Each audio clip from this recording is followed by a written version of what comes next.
ಯಾದಗಿರಿಯ ಹುಣಸಗಿ ಪಟ್ಟಣದ ಬಸವೇಶ್ವರ ವೃತ್ತದಲ್ಲಿ ಪ್ರೊಟೆಸ್ಟ್ ನಡೆದಿದ್ದು ಮಾಜಿ ಸಚಿವ ರಾಜುಗೌಡ ನೇತೃತ್ವದಲ್ಲಿ ಟ್ರ್ಯಾಕ್ಟರ್ನಲ್ಲಿ ರ್ಯಾಲಿ ನಡೆಸಿದ್ರು. ಪ್ರತಿಭಟನೆಗೆ ವಿವಿಧ ಸಂಘಟನೆಗಳು, ಕಾರ್ಯಕರ್ತರು, ರೈತರು, ಬಿಜೆಪಿ ಕಾರ್ಯಕರ್ತರು ಸಾಥ್ ನೀಡಿದ್ದು ಹುಣಸಗಿ ಪಟ್ಟಣದಿಂದ ನಾರಾಯಣಪುರದವರೆಗೆ 30 ಕಿಲೋಮೀಟರ್ ಬೃಹತ್ ಟ್ರ್ಯಾಕ್ಟರ್ ಮೆರವಣಿಗೆಯಲ್ಲಿ ರಾಜ್ಯದ ರೈತರ ಹಿತ ಕಾಪಾಡದ ಸರ್ಕಾರ ಅಂತ ಘೋಷಣೆ ಕೂಗಿ ಆಕ್ರೋಶ ವ್ಯಕ್ತಪಡಿಸಿದ್ದಾರೆ.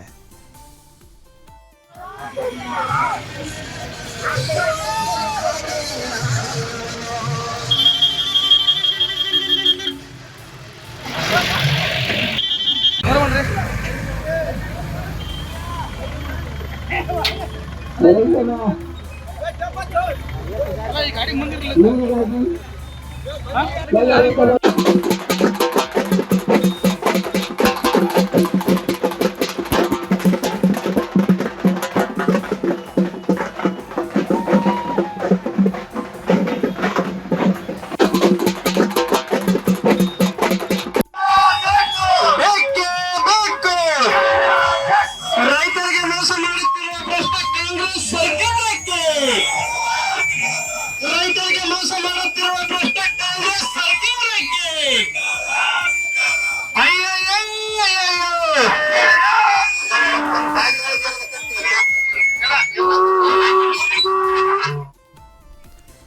ಒಳ ಮೀಸಲಾತಿ ಜಾರಿ ಮಾಡಿದ್ರೆ ದಲಿತ ನಾಯಕರು ಸರ್ಕಾರಕ್ಕೆ ಉಗ್ರ ಹೋರಾಟದ ಎಚ್ಚರಿಕೆ ನೀಡಿದ್ದಾರೆ. ಕಲಬುರಗಿಯಲ್ಲಿ ಸುದ್ದಿಗೋಷ್ಠಿ ನಡೆಸಿ ದಲಿತ ನಾಯಕರು ರಾಜ್ಯ ಸರ್ಕಾರದ ವಿರುದ್ಧ ಕಿಡಿಕಾರಿದ್ದಾರೆ.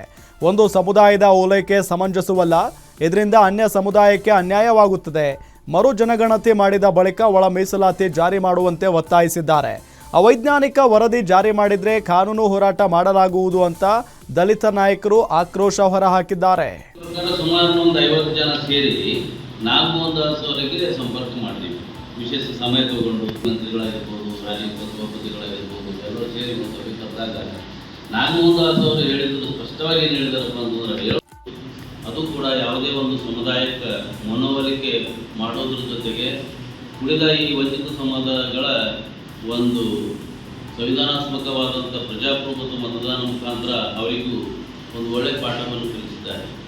ಅದೇ ರೀತಿ ಈಗಿರ್ತಕ್ಕಂಥ ಸರ್ಕಾರ ಅದು ಕೂಡ ತಪ್ಪು ಹೆಜ್ಜೆಯನ್ನಿಡ್ತಾ ಇದೆ. ಆಗಸ್ಟ್ 1ರಂದು 2024ರಂದು ಸುಪ್ರೀಂ ಕೋರ್ಟ್ ಆದೇಶ ನೀಡಿದ ಪ್ರಕಾರ ಆಯಾ ರಾಜ್ಯಗಳಿಗೆ ಒಳ ಮೀಸಲಾತಿ ಮಾಡುವ ಅಧಿಕಾರ ಅವರಿಗೆ ಇರುತ್ತದೆ, ಅವ್ರು ಮಾಡಬಹುದು ಅಂತಕ್ಕಂಥ ಒಂದು ನಿರ್ದೇಶನ ಪ್ರಕಾರ ಪಂಜಾಬ್ ಆಗಿರ್ಬೋದು, ಹರಿಯಾಣ ಆಗಿರ್ಬೋದು, ತೆಲಂಗಾಣ ಆಗಿರ್ಬೋದು, ಅದರ ಜೊತೆಗೆ ನಮ್ಮ ಕರ್ನಾಟಕ ರಾಜ್ಯ ಕೂಡ ಒಳ ಮೀಸಲಾತಿ ಜಾರಿಗೆ ತರಬೇಕಂತ ತಿಳ್ಕೊಂಡು ನಾಗಮೋಹನ್ ದಾಸ್ ಅವರ ಒಂದು ಸಮಿತಿಯನ್ನು ರಚನೆ ಮಾಡಿ ಈ ಆಯೋಗದ ವರದಿ ಸಿದ್ಧಪಡಿಸಲು ಪ್ರಯತ್ನ ಮಾಡಿ